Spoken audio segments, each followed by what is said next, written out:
Hello बच्चों, good morning. We have started this lesson, The Enemy, written by Pearl S. Buck. In this story, we have read that Hannah and Dr. Sada both were just out of their house near the beach. Suddenly, they find that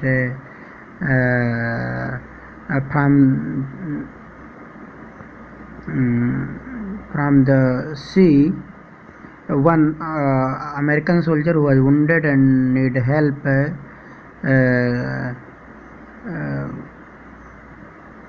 comes there, and he becomes faint.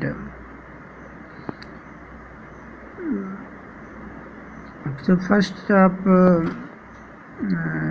thing which came into the mind of Dr. Sadaf and Hannah was that this man should be thrown again and into the ocean, but later they both determined, both were fixed with their mind that they will help. Now the problem was how to wash when Hannah went to Yumi, and but Yumi denied that she would not do washing work. Even Gardner also denied. It means all the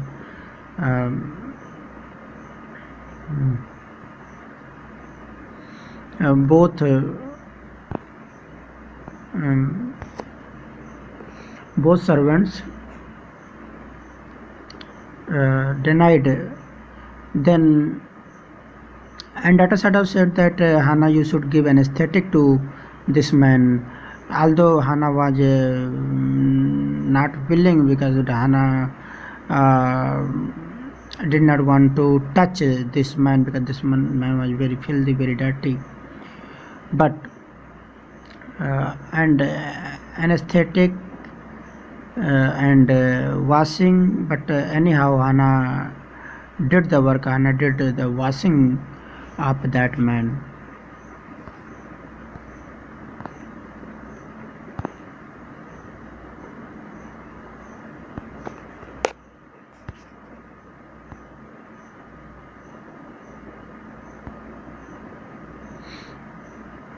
After that, Dr. Sadaf in his apron, in his surgical dress, enters there.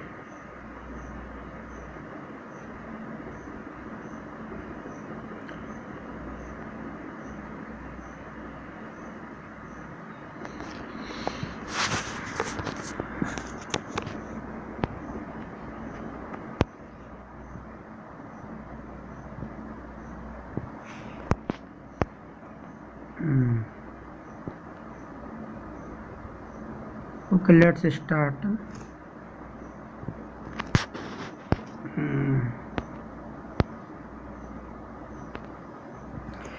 Dr. Sada says you will have to give anesthetic if it needs it.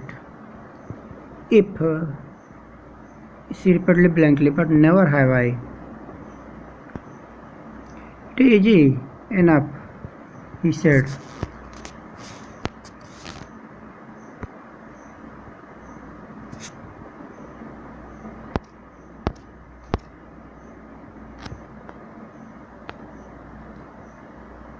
Impatiently, he was taking out the packing now, and the blood began to flow more quickly. He peered into the wound with the bright surgeon's light fastened in his forehead. Bullet is still there. So, Dr. Sadaf had put on a kind of torch, a kind of light on his forehead. Generally, all the surgeons do this. What was the purpose of this light or this torch? The purpose was to see clearly where was the bullet. Dr. Sadaf said that bullet is still there. Now I wonder how deep this rock wound is. is too deep, I can get the bullet. But the bleeding is not superficial. He has lost much blood. At this moment, Hannah choked. He looked up and saw her face and color of sulphur. Don't faint, he said sharply. He did not put down the exploring instrument. If I stop now, the man will surely die. She clapped her hands to her mouth and leaped up and ran out of the room. Outside in the garden, he heard her retching.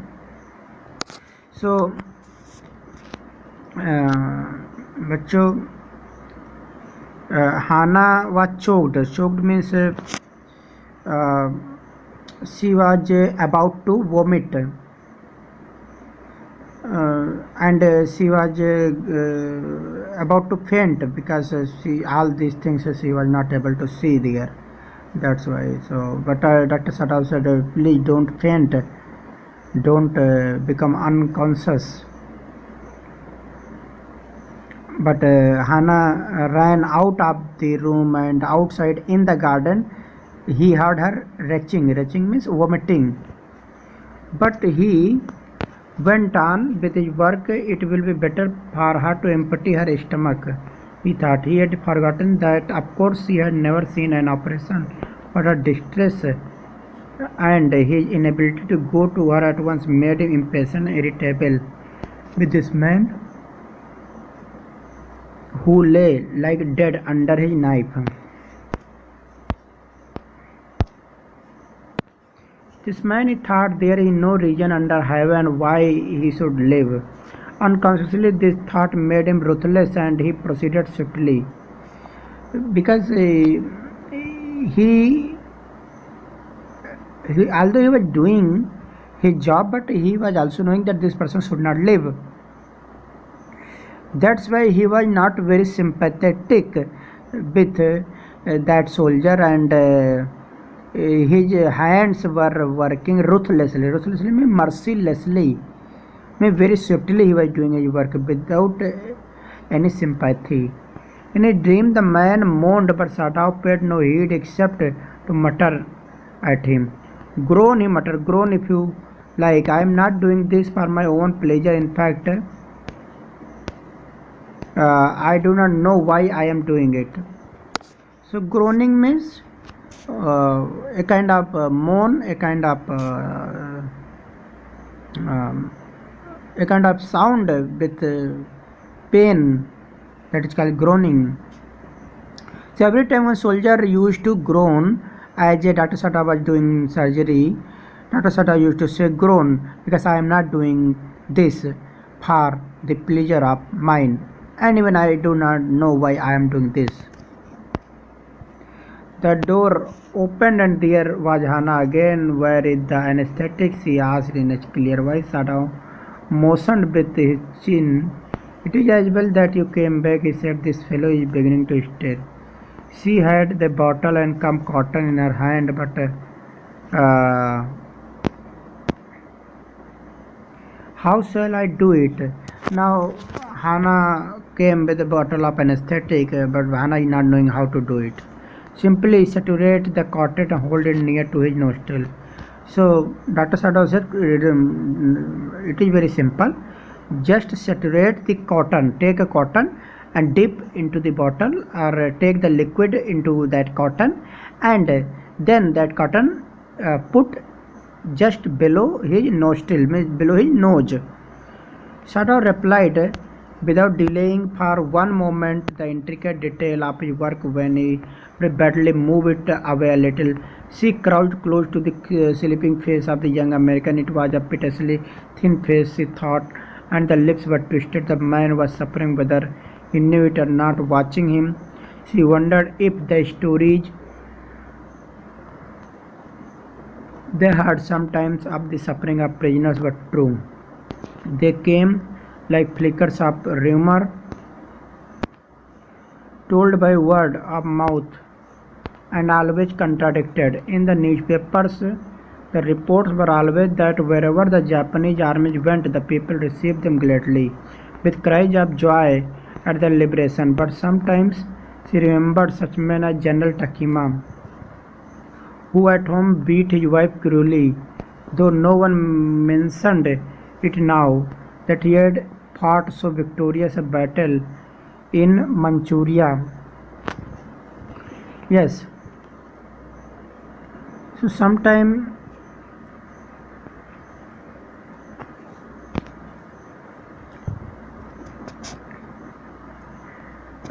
when she was doing this, she thought about General Takima. बच्चों, General Takima is another character, means till now we have known 4 characters only. One Gardner, Yumi, Hana और Dr. Sadao. Now General Takima. General Takima is a general, means army officer, and he is very cruel. General Takima is very cruel, and Hana remembers about General Takima because General Takima is very cruel, and he used to beat his wife cruelly at home. Although no one is telling this story because everyone is afraid of him.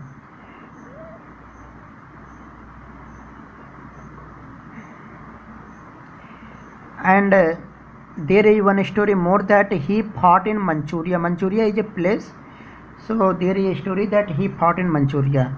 If a man like that could be so cruel to a woman in his power, would he not be cruel to one like this, for instance? So here Hana thinks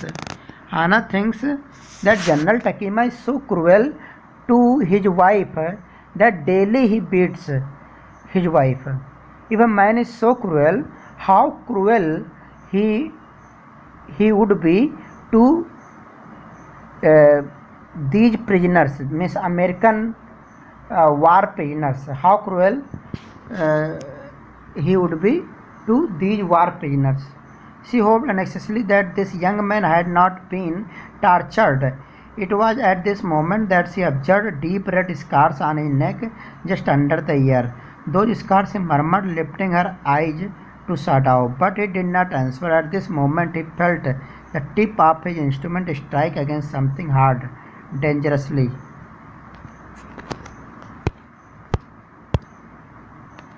Near the kidney. All thought left him. He felt only the purest pleasure. So something hard. What was hard? Bullet. It was bullet just near the kidney. He probed with his finger, delicately familiar with every atom of his human body, His old American professor of anatomy had seen to their knowledge. Ignorance of the human body is the surgeon's cardinal sin. Sirs. American professor, when in the class of anatomy, always used to say, his teacher always used to say that if you are not knowing human body, that is the sin of a surgeon. Ignorance of human body is the surgeon's cardinal sin. Sirs, he had thundered at his classes year after year. To operate without as complete knowledge of the body as if you had made it, anything less than that is murder. If you are not knowing the complete knowledge of human body, it means you are going to do a murder as a surgeon. It is not quite at the kidney, my friend, Sada murmured. It was his habit to murmur to the patient when he forgot himself in an operation. Yes, this was habit of Dr. Sadao, that when he used to do surgery, he used to murmur, he used to speak something out. It seemed that he is talking to himself or talking to patient. So he says, man, oh friend, no, it is not at the means near kidney. I always used to say my friend, always. Although this was not his friend, this was his enemy. That's why we have title, the enemy. Now you will understand the significance of the title. The title has been given enemy. But here, Dr. Sadao is habitual to say a friend to every patient. To every patient, he is habitual to say friend. He always called his patients, and so now he did, forgetting that this was his enemy. Then quickly, with the cleanest and most precise of incision, the bullet was out. The man queered, but he was still unconscious. Nevertheless, he muttered a few English words. Guts, he muttered, choking. They got my guts. Shut up, Hannah cried sharply. Hush, Sada said. The man sank again into silence, so profound that Sada took up his wrist, hating the touch of it. Yes, there was still a pulse of pain, so feeble, but enough. If he wanted the man to live, to give hope, but certainly I do not want this man to live, he thought. No more anesthetic, he told Hannah. He turned as swiftly as though he had never paused, and from his medicines he choked a small vial, and from it filled a hypodermic and thrust into the patient's left arm. Yes, so he gave one injection, hypodermic injection, and he said that no more anesthetic. He said to Hannah, no more anesthetic, and he gives one injection to the patient into left arm. Then putting down the needle, he took the man's wrist again. The pulse under his finger fluttered once or twice and then grew stronger. This man will live in spite of all, he said to Hannah and sighed. The young man woke, so weak, his blue eyes so terrified when he perceived. So this young man was now conscious. He woke up. He was terrified. Where he was, that Hannah felt compelled to apologize. She herself served him, for none of the servants would enter the room. When she came in the first time, she saw him summon a small assistant to be prepared for some fearful thing. Don't be afraid, she begged him softly. So, because this soldier was very terrified, and Hannah herself had served him, so Hannah was very apologetic, and she says, sorry, I could not serve you in a better manner, but do not panic, do not fear, you are safe here. How come you speak English? He gasped. I was a long time in America, she replied. So the soldier asked, how it is possible you are speaking English? Japanese don't speak English. So Hannah says that she had been in America for a long time. That's why she knowing how to speak English.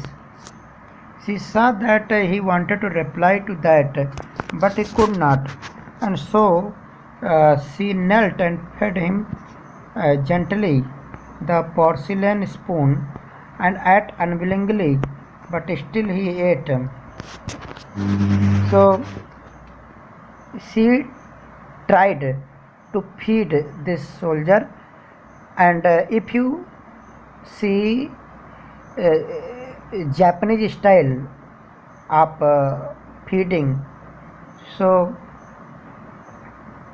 Japanese style of feeding is that people sit at the ground and they put the food on some stand, means only 1 feet above the ground they feed, and they sit down properly. So in this way, that is called Japanese style. And porcelain spoon. Porcelain means a kind of just like we have cups here. In India we have cups. Cups are made up, many cups you will find made up porcelain. Porcelain is a kind of hard, means a kind of mud, means spoon, cups, plates, these things made of mud, but these utensils are very beautiful, means on these utensils you will find a design, and these are generally made in China and Japan. That's why they are called porcelain. Porcelain are very popular worldwide. Worldwide, porcelain utensils are very popular, and in every house you will find. Means generally the cups you use, cups are not made of India. because such cups are not being made here. So cups, plate, jar, these things are made of porcelain. Porcelain means design, means where you will find a beautiful design on cups and plate and spoon, that is for porcelain. So by porcelain spoon she tried to feed, but he could not eat much. Now you will soon be strong, she said, not liking him, yet moved to comfort him. He did not answer. When Sadao came in the third day after the operation, he found the young man sitting up, face bloodless with the effort. Lie down, Sadao cried. Do you want to die? So he was sitting up. So Sadao came. Sadao said, lie down. Why are you sitting? You want to die? He forced the man down gently and strongly and examined the wound. You may kill yourself if you do this sort of thing. He scolded. Scolded means he chided it. He rebuked him. He said that you will kill yourself if you will do such things. Why are you sitting here? Sit. Just lie down. What are you going to do with me? The boy muttered. So that boy, that American soldier said, what are you going to do with me? He looked just now barely 17. Are you going to hand me over? He said that he was very young. He was just 16 or 17-year-old. He said, what are you going to do with me? Are you going to hand over me to again army? For a moment Sadao did not answer. He finished his examination and then pulled the silk quilt over the man. I do not know myself what I shall do with you. He said, I ought of course to give you to the police. Sadao said, I don't know what I will do to you, but I think I will give you to police. You are a prisoner of war. No, do not tell me anything. He put up his hand as he saw the young man was about to speak. Do not even tell me your name unless I ask it. Don't tell your name. I am not interested in you. They looked at each other for a moment. Then the young man closed his eyes and turned his face to the wall. Okay, he whispered, in mouth a bitter line. Outside the door, Hana was waiting for Sadao. He saw at once that she was in trouble. Sadao, Yumi tells me the servants feel they cannot stay if they hide this man here anymore. So outside Hana was standing, and Hana told Sadao that both servants are at strike. They have revolted. They are saying that they cannot live in this house because in this house they had given shelter to an American. Americans are enemy. So that's why now both servants want to leave this house. Yumi told this thing to Hana, and Hana is now telling to Sadao. She said, she tells me that they are saying that you and I were so long in America that we have forgotten to think of our own country first. So Yumi and the gardener both are thinking that because Hana and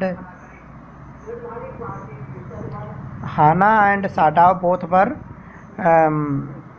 in America, that's why they have forgotten their duty towards their own country. They think we like American. So both servants think that Dr. Sadao and Hana both are American, not Japanese. It is not true, Sadao said harshly. Americans are our enemies, but I have been trained not to let a man die if I can help it. So Dr. Sadao clearly said, Dr. Sadao said, Americans are our enemies. Americans are not our friends because Americans have attacked on us. But as a doctor, we have been trained to save lives. It is our duty that no man should die. The servants cannot understand that, but this thing, what Dr. Sadao wanted to tell, Hana was understanding, but servants were not so educated, so servants were not understanding this. She said annexiously. No, he agreed. Neither seemed able to say more, and somehow the household dragged on. The servants grew more watchful. Their courtesy was so careful as ever, but their eyes were cold upon the pair to whom they were hired. It is clear that our master ought to do, the old gardener said one morning. He had worked with flowers all his life and had been a specialist too in moss.